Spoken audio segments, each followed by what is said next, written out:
the explosive controversy unfolding in Nigeria's oil and gas sector as the Chief Executive Officer of the Nigerian Midstream and Downstream Petroleum Regulatory Authority. Farouk Ahmed has reportedly issued a fresh statement distancing himself from an earlier response attributed to him following corruption allegations by Africa's richest man, Aliko Dangote, who petitioned the Independent Corrupt Practices Commission demanding his prosecution. Dangote, in a petition dated December 16th, accused Farouk Ahmed of corruption and financial impropriety, alleging he spent more than $7 million on his 4 children's education in Swiss schools over a 6-year period without evidence of lawful income to justify such expenses. The billionaire entrepreneur further alleged that Ahmed used his position at the NMDPRA to embezzle and divert public funds for personal benefit, claiming Ahmed's entire adult life in Nigeria's public sector could not have generated the $7 million needed for such expenditure. Well, however, in a brief statement issued on Tuesday, Farouk Ahmed denied authorship of a detailed rebuttal that had been circulating in which he was said to have defended himself against the allegations by citing scholarships, family trust funds, and legitimate savings.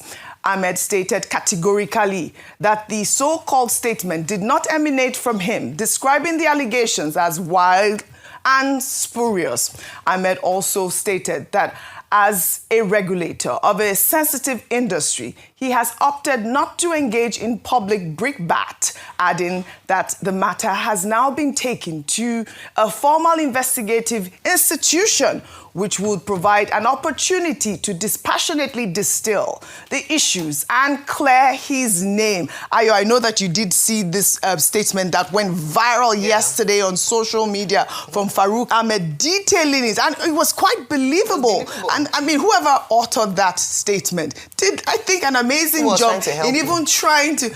Are you sure? Well, some people said, are you sure that it wasn't from his team? That's what I was thinking. Well, ICPC has also reacted. Its spokesman, John Ode, on Tuesday confirmed the commission received Dangote's petition and will investigate the allegation. This means Farouk Ahmed will have the opportunity to present his defense before the anti-graft agency rather than through media statements. The controversy continues to generate significant public interest as Nigerians await the outcome of the official investigation. ICPC has responded. This is serious. The saga begins. Yes. That's how I say it. I don't even say continue. It has started, really. Yes. And, there were so many reactions. Should I take one reaction before I come to you? Okay. Okay, this is from columnist Atim. He wrote a statement, and I'll read it in part. He wrote, Dangote's public spat with NMDPRA is not new, but this time, the industrialist has stepped a notch higher, accusing its chief executive of monumental corruption. He is not only fighting the oil mafia, but he's up against the president's family. Wale Tinubu, President Tinubu's cousin, is one of Nigeria's major fuel importers. His company, Owando PLC, posted a 44% increase in revenue to 4.1 trillion and 220 billion profit after tax in 2024. Owando is not the only fuel importer. Others are NIPCO, Bovas Oil, Eternal Oil, AA Rano, NNPC, and a host of others. This is a bullish mood. How do I say? This is such a strong move by Alhaji Aliko Dangote. I think only a few men can do what he just did. That is, put a lot on the line to expose what he has alleged to be a massive anti-corruption move by someone who is in the public as such. It is still allegations. I have to put it here until there's evidence, there's an investigation instituted, and Alhaji Aliko Dangote, as the one who alleges, has to prove. Then we can conclude. So we cannot, act as judge just to put it out there so that people don't say that we have concluded on the matter. Engineer Farouk Ahmed Ahmed is entitled to represent himself, to defend himself. He's innocent until proven guilty. However, these are strong allegations, OG. And, you know, I said it earlier when we had a guest earlier saying that we all know the context and the background behind this story because we have talked about it on this table a number of times. I just want to say as a general statement that running a business in Nigeria can turn a man into what you would never imagine that you would see. Recall that we even talked about how Dangote had to come and market his product by himself. You look at that press conference he had the other day because he had talked about the cabal he has had to face in the oil industry in Nigeria, saying that they were even worse than the drug mafia. These are statements that were credited to him.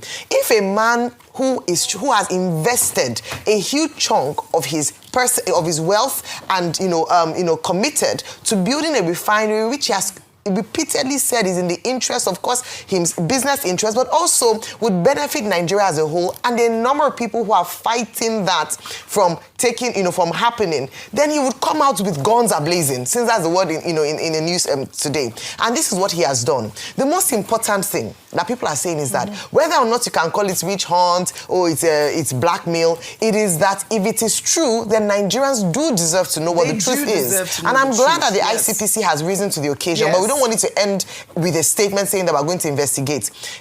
Kelvin cited a few cases that are still left unanswered. There's still the issue with the NNPC, the board, remitted funds. So nothing has been done in that regard. But I believe that when we have cases like this, it demonstrates to Nigeria the extent of the rot and corruption that is happening in some government agencies, if proven to be true. Right. And so what we are hoping for, like you said, is just the beginning. A lot will still come out, but I'm hoping that at the end of this all, OG, there will be some form of sanity in the oil and gas industry. Maybe we needed a crusader, like Aliko Dangote to come into the field, to play in the field, and finally unravel those who are really sabotaging the interests of Nigerians. Absolutely. So let the saga begin, and I hope that the truth will emerge. Let this not be swept under the carpet, and if anyone is found guilty, let them face the full wrath of the law. They must. Heads must roll. I can't believe what's happening, and I'm actually quite excited to see, I mean, those who have been behind, sabotaging the oil and gas sector. About authority. Yeah.